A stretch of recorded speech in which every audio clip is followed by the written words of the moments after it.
With the big story, the latest on the Benghazi hearings. Joining me now is Pentagon correspondent Barbara Starr and intelligence correspondent Suzanne Kelly. Welcome back to you both. Thank you. Barbara, let me start with you. This is really fascinating me. So, General Petraeus, who's been at the centre of this huge scandal, tomorrow morning will testify to congressional hearings about Benghazi. And your information from a very good source, I think, is really, really significant. It's basically, unless I'm wrong, I've been listening to you for the last couple of hours, is that Petraeus basically says he knew the moment this happened that it was a group called Ansar al-Sharia, and that after that there was a stream of other intelligence saying it may be linked to the video that we all knew about, but that his belief was always it was this group, and they had to rule out the other intelligence before they could officially confirm this. Is that right? That's pretty close to it, Piers. A very good source of mine who's directly familiar with what General Petraeus plans to try and say on Capitol Hill tomorrow behind closed doors is laying that out. There's basically two threads here. Who was responsible? Ansar al-Sharia. What was their motivation? So they had all this extra intelligence, all these reports coming in that anti-Islam video, which sparked riots in Cairo, was possibly the motivation for some of the attacks as well. At least that's the theory. That's how it's going to go. Petraeus will say, we are told, that the CIA was able to disprove that the video, at the end of the day, didn't have much to do with it, if anything. But the problem is that disproving of that theory came after he first testified and briefed Capitol Hill, and apparently after Ambassador Susan Rice made those comments as well. Right, and that's why it's so significant, because it also came after Ambassador Rice's appearance, as he said on these Sunday shows, where she has now been grilled by John McCain, as I'm talking to him in a few minutes. So it's very significant, I think, what General Petraeus believed at the time. And it does beg a belief, really. Why would Ambassador Rice go on national television, having had a briefing, we believed, from the CIA, which turned out to be flawed, if the director of the CIA right away knew this was an al-Qaeda-affiliated group? Yeah, it's Washington, isn't it? I mean, the theory, what Petraeus is expected to talk about is he had his talking points. He got them declassified, approved to go out there in public. When Ambassador Rice started talking from her talking points, this included other information that wasn't exactly what CIA thought might be really going on. I think some members of Capitol Hill have brought it down to this point. Was the Obama administration incredibly incompetent, or did they mislead Congress, or did they just simply not know? Probably it's a little bit of all three. Let's just turn to Suzanne Kelly. The fascinating thing again today was the senators allowed in to see this video, this closed-circuit television video. It included very disturbing scenes of Ambassador Stevens' last moments. But also, it seemed clarified, didn't it, exactly what was going on in the build-up to this attack. There was no obvious sign, according to the senators who've come out publicly after this, of any protest. Yeah, that's what we've been hearing from people who were in those hearings, Piers. And, it's interesting because nobody's seen this video yet. It's actually still classified, so they're not even really officially supposed to be talking about classified information. But I know there's a push to get at least some of this video released publicly. Now, you have to remember it's going to be a bit tricky because it is classified and it is still part of the ongoing FBI investigation. But I think that is the feeling within the intelligence community, that at least if they can get the public to see part of this too, they're going to understand just how sort of chaotic and difficult it was to figure out 4 hours what exactly had happened. So they were, their initial information on this, according to sources of mine, was coming in from, people who were on the ground, who were interviewed right away, some media accounts, all of those different threads coming together, as Barbara mentioned. But the video really apparently isn't great quality. Some hits in it, very grainy images. So it's difficult to say exactly what they can tell from it. Well, it'll be riveting, I think, tomorrow when General Petraeus gives his evidence. He was the boss of the CIA when it kicked off, and although he's been embroiled in this scandal, many will say that what he says tomorrow and the outcome of this inquiry is going to be a lot more important than what he did in a bedroom. So thank you both very much, ladies. I appreciate it. Pleasure. Joining me now, Senator John McCain, ranking member of the Armed Services Committee. Senator, welcome to you. Thank you, Piers. This news has been breaking that some senators have had a briefing this afternoon in which they have seen closed-circuit television footage from the night that the ambassador was killed. Now, I know you haven't seen that yourself yet, but from what they are saying, the people who've come out of there, it would appear that two things have been established now for further debate. One is that there was an alarming gap between the death of the ambassador and further deaths over numerous hours. And secondly, there is no evidence, apparently, on this video of any kind of protest going on, which would lend succor to your argument that's always been from the start that this was a much more pre-planned operation. What is your reaction to this? Well, my reaction is that I think it's been very clear now for quite a long time that there was no demonstration. And that, of course, was the key element in what Ambassador Rice was saying and what the president was saying, all about this hateful video and the demonstrations that it triggered. There was not any demonstrations, and I didn't have to have any secret briefing to know that. That's public knowledge.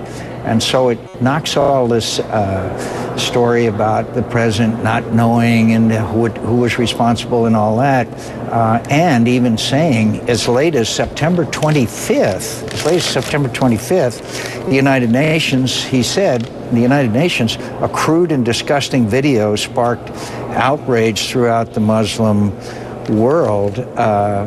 There's really something missing here. There's a huge gap since September 11th, September 25th. And one other aspect of this that's very disturbing is in the second debate with Mitt Romney. He stated, well, I called it an act of terror in the Rose Garden on September 12th. He didn't, to start with. And then second of all, we didn't know until after the election that on 60 Minutes, he said, quote, on that same day, it's too early to know exactly how this came about, what group was involved. So he either didn't tell the American people the truth in that debate, or he didn't tell 60 Minutes the truth. One of the two. Right, let's just cut to the quick on some of this, because you've gone after very hard Ambassador Rice, the UN ambassador. She has maintained a position of acting in good faith on CIA intelligence briefings. That is what led her to say what she said on the morning television shows on that Sunday. Do you dispute that she acted in good faith in reporting what she had been told by the CIA intelligence briefing? Well, I know this, that on the same day when she was at all of these different Sunday shows sent out by the White House and with talking points from the White House, the show that I was on, Face the Nation, immediately after she gave her standard statement there, Bob Schieffer had the president of the Libyan National Assembly on. He said it was an orchestrated attack. Now, shouldn't that have gotten somebody's attention to say, wait a minute, the Libyans themselves are saying this Al-Qaeda affiliated attack and it wasn't a result of a demonstration. It seems to me that she should have known the answers and shouldn't have been saying things that obviously, as I said at the time, Piers, people don't bring mortars and rocket-propelled grenades and heavy weapons to demonstrations. Right. What I want to do, I want to play you a clip. This is Condoleezza Rice, who is talking on Fox News about Benghazi in October. Listen to this. When there is a fog of war like this, there are a lot of competing stories coming in. There's a lot of competing information coming in, and it takes a little while to know precisely what has happened. There are protocols in place. I have no reason to believe that they weren't followed, but it is not very easy in circumstances like this to know precisely what's going on as it's unfolding. Now, isn't that, with respect, Senator, a sort of fairer assessment of Dr. Rice's position, the other Dr. Rice, Susan Rice, in the sense that there was a fog of war. The CIA were clearly passing on what has now transpired to be inaccurate information. They didn't have the whole picture. But when she was put on those shows, and she wasn't only talking about Benghazi, she talked about Iran and Israel and so on. When she was put on those shows, the briefing she received from the CIA was what she told the world. Now, it turned out to be wrong, as indeed, as Anderson Cooper discussed with you yesterday, when Condoleezza Rice herself talked about weapons of mass destruction and Saddam Hussein. That was inaccurate, but you defended her integrity. And I suppose the obvious question is it fair to impugn the integrity of the UN ambassador if she was genuinely acting in good faith on the CIA briefing?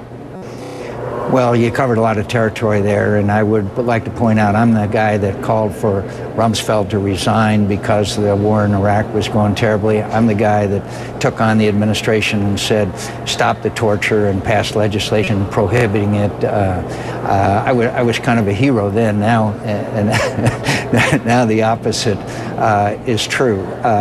She should have known, because within 24 hours, the station chief in Benghazi was sending messages back saying this was an al-Qaeda affiliated operation. We are responsible for all the things that we say. And by the way, the weapons of mass destruction, which every nation on earth believed was the case, is very different from this, where there's obviously conflicting evidence at the time. So all I can say is that she should have known better. She had the responsibility to know better, and we're all responsible. General Petraeus is testifying tomorrow about the events in Benghazi. Clearly, if the CIA have been inaccurately briefing for quite some time after this, do you believe that he should be accountable for the misinformation process? Everybody should be accountable, Pierce. I am a great admirer of General Petraeus. I think he's one of the finest leaders that this nation has ever produced, and many of us, feel terrible about all of the events that have transpired. But of course we're all accountable, every one of us. And unfortunately in this town, usually the mantra is everybody's responsible so nobody's responsible.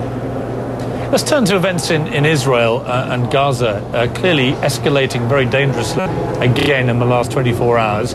What is your take on this, and what do you think the American reaction should be, if anything? Well, I think the whole area is unraveling. I think there's a lack of American leadership, but I don't contribute that directly to this latest flare-up. It's serious. And the thing that's changed now, is opposed to previous confrontations between Israel and Hamas, is that we don't know what role the Egyptians are going to play here. The Egyptians have been equivocal, as you know, on this whole issue of Gaza and the Sinai and all those things. So it'll be very interesting to see how the Egyptians come down on this. I don't think there's any doubt this is a terrible escalation. Thank God they've got Iron Dome, but obviously Iron Dome is not completely protective when you're looking at huge barrages of rockets. But this is incredibly serious, and one that is going to require a lot of American leadership. And just turn again.